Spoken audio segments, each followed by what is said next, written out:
We left off on 184, third paragraph. We're in the middle of the paragraph. Hashvius.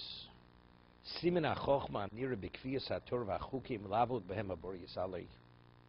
We see the wisdom of God, which is seen through kviyas ha-Torah.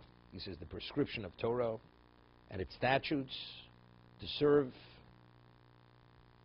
the Creator. Lagia bohem hashoknam nanos olam hazeh miyad, to be able to achieve the immediately benefits of this world, the one who's diligent, to maximize in any aspect, every aspect of this world. Shimu Shamoa, the Navi says, Eli, Yeshai is speaking in the name of Hashem. Shimu Shamoa Eli v'ichlu tov v'sisanag b'deshen nafshechem.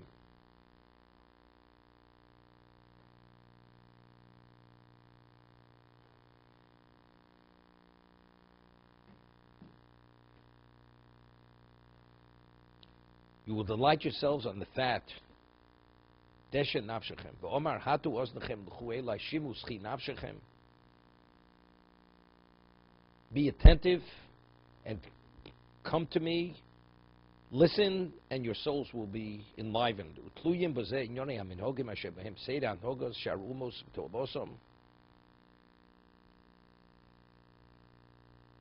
He says this is interesting because you still have, you live in other lands, the laws of the land. He says, appended to this are the rules and conduct for which the civilized governing and welfare of other nations are based. Right? I mean, they legislate laws. Every government. We speak of Din al-Malchusa. They have laws. He's speaking about civilized governments. Not, you have these tribal feuds. Cannibals. I mean, these aren't civilizations. I mean, they're people, but they're not civilized. It's called a civilization because they're civilized.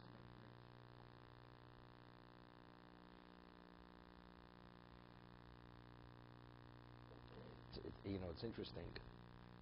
What in Poland anti-Semitism was very extreme, very extreme. What couldn't the Pole tolerate about the Jew? The Jew had nothing. They were discriminated against. But yet, when it came Shabbos, the Jew behaved like royalty. He had a sense of self, prided himself in everything. What are you priding yourself about? Here we discriminate you. We cause you pain, we persecute you, and you behave like you're the royalty of the country. It irked them, they couldn't deal with it. And Shabbos, they would say that was their day of celebration.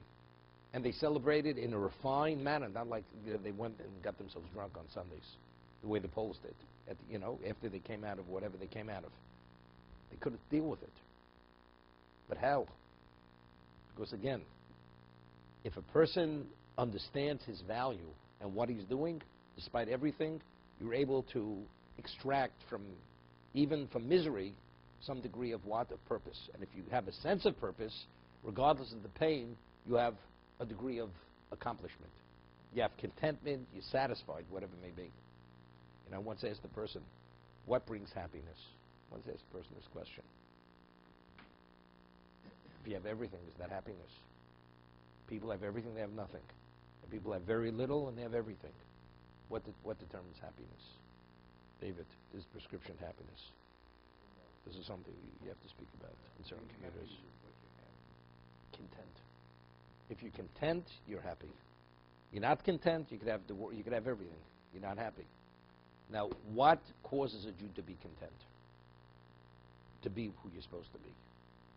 If you are who you're supposed to be, regardless of how little you have happiness. Someone said, many years ago I said in the Torah, it says, P'kudei Hashem yishorim misamchei leiv. Right, a person's novel, during the Shiv, he's not permitted to study Torah. Why? Because P'kudei Hashem yishorim, because the yishorim, therefore it's misamchei leiv. Therefore brings joy to the heart. Okay? What does P'kudei Hashem yishorim have to do? Why? Because the yishorim, that's why it's misamchei leiv. That's why it brings joy to the heart. So what I said was, it's based on a pasuk in Koheles. Shlomo Melech says that initially God made Adam Yashar.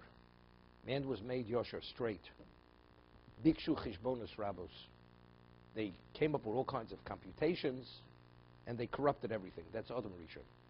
Initially, Adam was created Yashar. We understood everything functioned as it was supposed to function. But he was told not to eat of the Eitz Hadas. He had his reason. He crossed that line. He lost the status of Adam. Who assumed that status of Adam? We did. Atem kriyim Adam, hem lo kriyim Adam. So who's Yashar? We are Yashar. B'kudei Hashem Yisharim, because we are Yashar. That's our essence. Because we're Adam, and B'kudei Hashem, the dictates of Hashem, are Yashar. So if you connect with who you're supposed to be, Misabchi Lev. That's the only thing that truly gives contentment to the Jew. The only thing that could give contentment to the Jew is only the Torah itself. A Jew lives within the context of the way he's supposed to live, which is the Torah mitzvahs. And that's exactly what he's talking about. You could have this world, and you could have the world to come. I always say, the story of Shach. Shach, Zechet Tzedek Baruch used to say, the richest man in this world does not have his olam hazeh. He's not talking about the world to come. This world, pleasure in this world. He says when he struggles on a Rambam for a week, and then he understands the Rambam after a week, all the money in the world is not the equivalent of the pleasure that he has from understanding the Rambam. And that was fact. Most people here never met Reb Shach, but in terms of his level of enjoyment and the way he internalized it was amazing. Whatever his approach to anything that had to do with mitzvahs or Torah was amazing.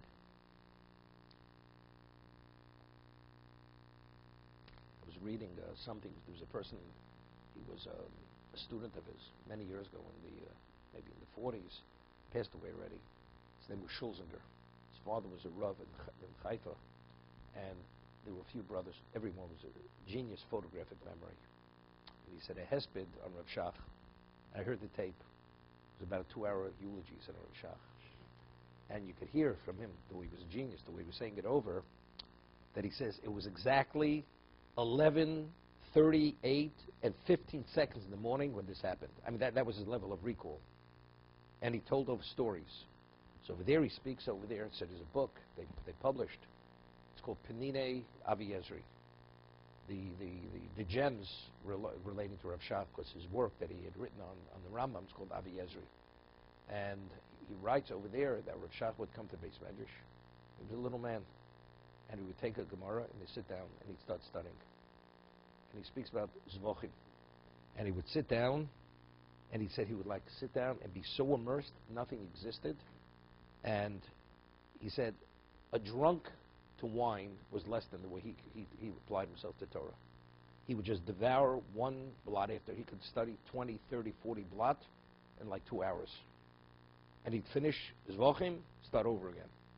So they would always say, the students issue, so what's the next Masechta? And this was done just 2-3 hours a day.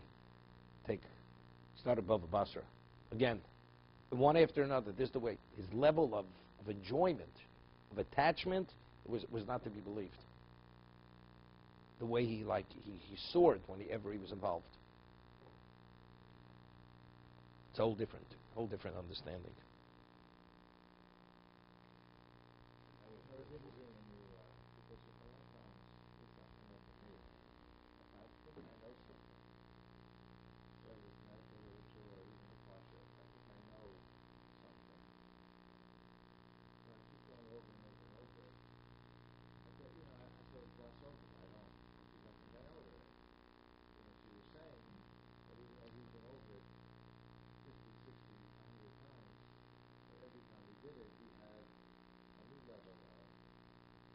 First, it could have a new level of understanding. But besides, you took a shower yesterday, lavdu. Take a shower today. Well, I had it yesterday. It's a different shower every time, right? Whatever it does for you, cleanses you, it affects you, impacts on you. That's the difference between medical matters and Torah. Torah, you discover new things all the time. Medical matters, you don't. But the same thing. You read the same Now, the difference is when you study Torah, it's a spiritualization process. So it touches you. Even it doesn't even have to be in knowledge. Just engaging in it does something for you. Does it take away from the Shema? Oh, it's like, don't wait for that. There's a famous introduction to the Iglei Tal, where he cites one Rishonim that enjoying Torah is part of the mitzvah of Limud Torah.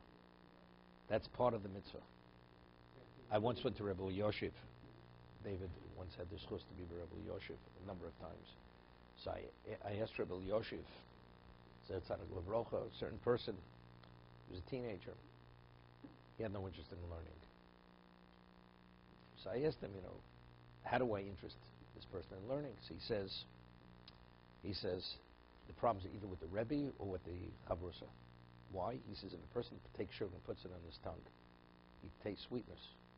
If his taste buds are working, that's what Torah is. There's no way not to enjoy it. So what? It's a side issue. The Rebbe's a problem, the Chavrusa is a problem. He says that's where you have to look to correct the problem. The problem's not the Torah.